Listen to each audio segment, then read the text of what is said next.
बाळ, फ्रीजमधून श्रीखंड काढ ना. आम्ही पूर्वी घरीच बनवायचो श्रीखंड. त्याची चवच वेगळी होती. आता काय सगळं रेडीमेड. आजी, हे श्रीखंड खाऊन बघ. आज तुझ्या आईनं घरीच बनवलं की काय? हे आहे गोकुळचं श्रीखंड. अगदी जिभेवर रेंगाळणार. जिभेवरच नाही तर मनावरही रेंगाळणार. गोकुळ श्रीखंड, मनावर रेंगाळणार. हे मतदान राष्ट्रवादी काँग्रेस पक्ष आणि छत्रपती शाहू आघाडीचे उमेदवार नगराध्यक्ष पदाच्या तस्लीम राजेखान जमादार बेली, सभा 3 चे उमेदवार सभापती अमृता गौरव मोर्चे आणि दुसरे उमेदवार विजय मारुती राजिगरे त्यांच्या घड्याळ आणि कबशी चिन्हासमोरचं बटन दाबून त्यांना प्रचंड मतांनी विजयी करावं अशी विनंती करण्यासाठी आज माधवनगरमध्ये जी आपण कोपरा सभा घेतलेली आहे त्या सभेला उपस्थित आता ज्यांनी आपलं मनोमत व्यक्त केलं ते राजे समरसिंह गाडगे या ठिकाणी उपस्थित असलेले रणजितसिंह पाटील आणि अधिकारी मला आपापलं मनोगत व्यक्त करून ते पुढच्या सभेला गेलेले आहेत. या ठिकाणी उपस्थित असलेले विजय गांधी संचालक सूर्यकांत सूर्यवंशी, ज्या विभागाचे राजेसाहेबांचे प्रमुख सेनापती दत्ताराम खराडे,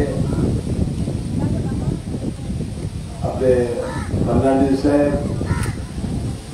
रामभाऊ खराडे, संजय गांधी या ठिकाणी उपस्थित उमेदवार आणि माधवनगर वसाहतीतील सर्व मतदार पद्धती यांनी घेतला. मला वाटते प्राध्यापक चंद्रकांत जाधव हे प्राध्यापक असल्यामुळे 45 मिनिटं त्यांनी तास घेतला आणि राजेखंडात कमी बोलायची सवय नसल्यामुळे बराचसा वेळ त्यांनी आपल्या मनोगतामधून या मजबूत लगेच्या इतिहास सांगण्यामध्ये घालवला.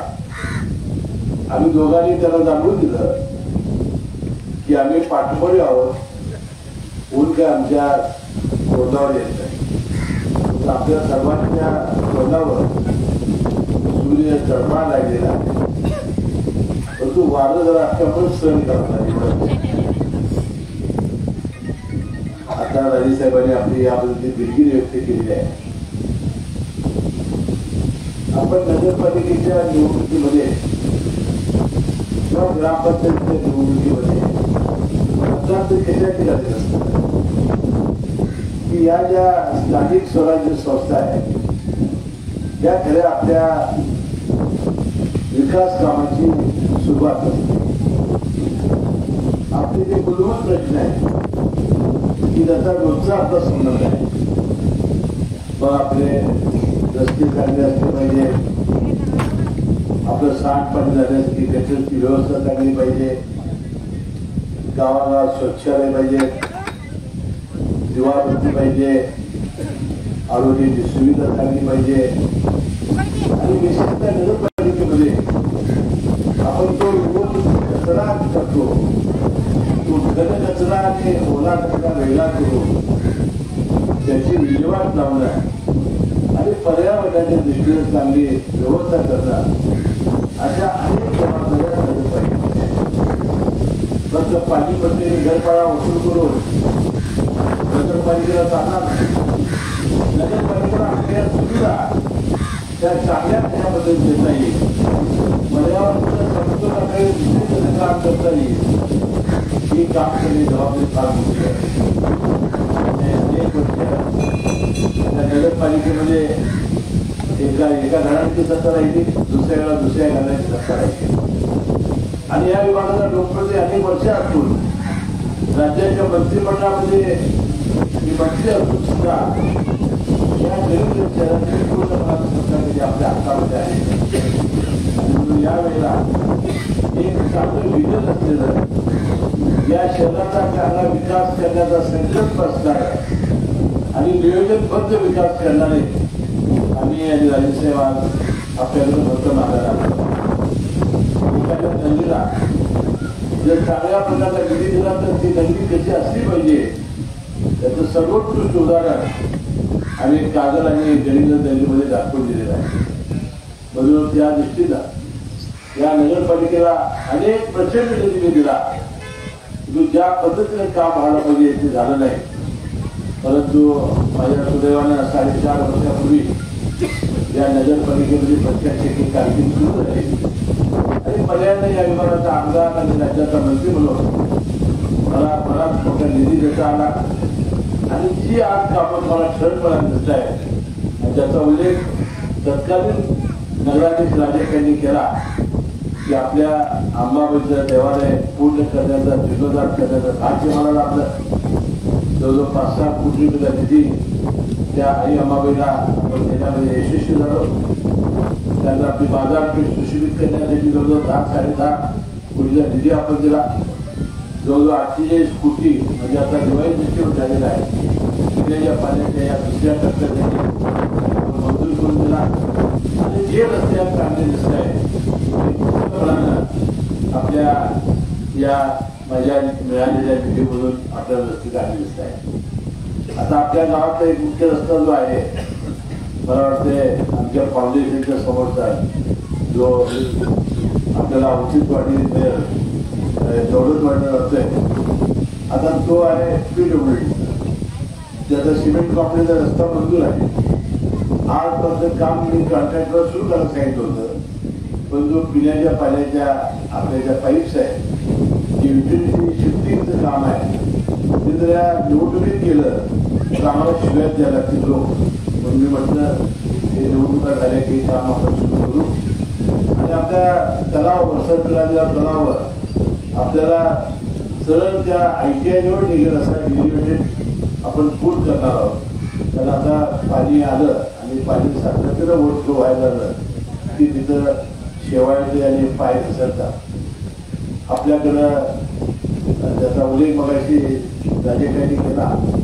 शिवसृष्टी आपल्याला करायची आहे. शिवसृष्टीसाठी प्रत्येक निधी लागणार आहे. आपल्या गावामध्ये गोरगरिबांची 100 घरकुलं 1000 घरकुलं आपल्याला जगानं आपल्याला बांधायची आहे. अशी अनेक आपल्या ध्येयनाम्यामध्ये जी वस्तू दिली आहे ती पूर्ण करण्याची ताकद फक्त माझ्या आणि राजेसाहेबांच्या हातामध्ये आहे. तर मुख्यमंत्री महोदयांच्या त्याला आशीर्वाद या सगळ्या निवडणुकांना याचा उल्लेख राजेसाहेबांनी केला. 11 वर्षाच्या संघर्षानंतर मुख्यमंत्री महोदयांच्या मध्यस्थीनं आमचा समझोता झाला आणि मी अनेक वाक्यामध्ये मी नमूद केलं की 11 वर्ष खरोखरच आमचा संघर्ष झाला. आमची भांडणं झाली. आम्ही एकेकावर आरोप केल्या एकेकावर आम्ही टीका केल्या. हातचं कुठेही राखून ठेवलं नाही. कार्यकर्त्यांनी हातचं राखून ठेवलं नाही. भांडणं झाली डोकी फुटली हे सगळं नाही. परंतु आपल्या तालुक्यात इतिहास आहे त्याला वेळी शामला गवळी म्हटलं असतील मंडळीच आहे. अशा संघर्षानंतर ते एक आले आणि शेवटच्या श्वासापर्यंत ते एकत्र राहिले. आणि मंडळी साहेब आणि राजे विक्रमसिंह घाडगे राजेंचा सुद्धा तुम्हाला इतिहास माहिती आहे. 1978 पासून 85 पर्यंत या तिन्ही विधानसभेच्या निवडणुकीमध्ये 12 फूट पडलेले होते. अनेकांची टाकी फुटलेली होती. तरी सुद्धा एका ऐतिहासिक वळणावर हे दोघंही नेते आपल्या या तालुक्याच्या भल्यासाठी एकत्र आले आणि ते हयात त्यांनी एकी आपली ठेवली. आणि हा संघर्ष व्हावा आमचं दोघांचं सातत्याने भांडण होत राहावं असा वाटताना एक छोटा वर्ग आहे. त्यांना वाटते की माझ्यामुळं असं विषय थांबले पाहिजे. माझ्यामुळं सगळं गाडीचं चाललं पाहिजे. त्याशिवाय आपला फायदा होणार नाही असा एक बांधाला वर्ग आहे. परंतु बहुतांश लोकांना वाटते की या संघर्ष बरं झालं आपल्याला चांगल्या योजना येतील चांगला विकासासाठी निधी येईल आणि आपलं चांगलं कल्याण होईल अशा भावना मानणारे बहुतांश आहे. आता हे चांगलं झालं का वाईट झालं आठवड्याचा निकाल आपण 2 तारखेला घेणार आहोत. माझी विनंती आहे की या युतीला पाठिंबा द्यायचा असेल आशीर्वाद द्यायचा झाला असेल तर आपल्याला 2 तारखेला आम्ही उभं केलं हे पॅनेल आमचं जे घड्याळ आणि जे कवशी चिन्ह आहे त्याच्यात बटन दाबून प्रचंड मतांनी सेवा करण्याची संधी द्या. आणि मी तुम्हाला वचन देतो ही संधी आपण दिली तर या मूलभूत शहराचं सोडलं केल्याशिवाय आम्ही राहणार नाही. अशा पद्धतीचं मी वर्तन करतो. मला जे राज्यकर्ते सांगितल्याप्रमाणे राज्यकार क्रमांकात खऱ्या अर्थाने हे प्रसिद्ध झाले गोरगरीब समाजाच्या सेवेवर. मग संजय गांधी जनार्दन असेल, बांधकाम योजना असेल, मोफत गरिबांचे उपचार असतील, ही सगळी कामं ही जर घराघरात पोचवायची असतील, झोपडीपर्यंत पोचवायची असतील तर आपण राजेखान जवान यांच्या नेतृत्वाखाली आणि आमच्या दोघांच्या नेतृत्वाखाली नगरपालिका जर आपण दिली तर या गोरगरिबांचं सुद्धा पोट केल्याशिवाय आम्ही राहणार नाही असा विश्वास या निमित्ताने व्यक्त करतो.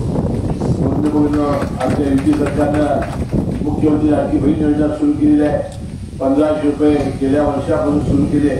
43,000 कोटी रुपये खर्च करून एक महिनाही चुकला नाही. महिना चुकला काय होता, महिन्याला 1500 रुपये देतो. आता 2100 रुपये द्यायचं आपलं वचन आहे. जर तुम्ही 2 तारखेला घड्याळ आणि कमी समोर कटाकट पटकन आपली 2100 रुपये सोयाबीन त्याच्यात राहणार नाही. त्याशिवाय तुमच्या रेशन कार्डवर तांदूळ आणि गहू मोफत देण्याचं आश्वासन देशाचे पंतप्रधान नरेंद्र मोदी साहेबांनी दिलेलं आहे आणि त्या पुढच्या काळातही चालणार आहे. अशा अनेक योजना, किसान सन्मान योजना आहे, अनेक योजना या राज्य सरकार केंद्र सरकारच्या त्या चांगल्या राबवायच्या असेल तर आम्हाला जे मानणारे जे पॅनेल आहे त्यांनी जर आपल्याला संधी आपण दिली तर या चांगल्या योजना आपल्या घराघरापर्यंत पोचतील आणि शेतकऱ्यांकडे आपलं पोट त्याच्यावर राहणार नाही असा विश्वास मी या निमित्ताने व्यक्त करतो. आणि 2 तारखेला कसलीही दिशाभूल गैरसमजेला बळी न पडता आपण या विभागाचे जे प्रश्न मगाशी मांडण्यात आले व त्या जनावरांच्या बाजाराच्या सोयी असतील, या विभागाचे प्रश्न असतील, मला वाटते आपली सत्ता आल्याबरोबर या सगळ्या प्रश्नाला आपण चालना देऊ. कारण जिल्हा नियोजन मंडळाचा निधी हा आमदारांच्याकडे असतो, नगरपालिकेचा निधी हा केंद्र राज्य सरकार आणि केंद्राकडे आणायचा असेल तर आमच्याकडे असतो. आणि म्हणून आपल्या गावातील जर भूमिगत ही जी ड्रेनेज लाईन आहे अंडरग्राऊंड हे जर करायचं असेल तर ही सत्ता आमच्या हातात असला पाहिजे. जोपर्यंत अंडरग्राऊंड ड्रेनेज आपली गावची होणार नाही तोपर्यंत तुमचं पाणी आपल्या STP प्लॅनमधून प्रोसेसिंग करून लगेच सोडलं जाणार नाही. तोपर्यंत आपल्या आजूबाजूच्या गावांचा आरोग्याचा प्रश्न मिटणार नाही. कारण तुमची सगळी घाण हे गरीब गावकरी सगळी जनता आहे आणि सातत्याने ते माझ्याकडे तक्रार करत आहे. आणि म्हणून हा प्रश्न आपल्याला कायमचा संपवायचा असेल तर ही सत्ता या राष्ट्रवादी सहभागी आपण देणं अतिशय गरजेचं आहे. आणि हीच सगळी कामं पूर्ण करण्यासाठी आम्ही दोघेही निश्चितपणानं नेतृत्व करू, पुढाकार घेऊ आणि आपल्याला दिलेला शब्द पाळू असा विश्वास मी या निमित्ताने करतो. ताज्या घडामोडी पाहण्यासाठी माझा महाराष्ट्र न्यूजला आजच सबस्क्राईब करा.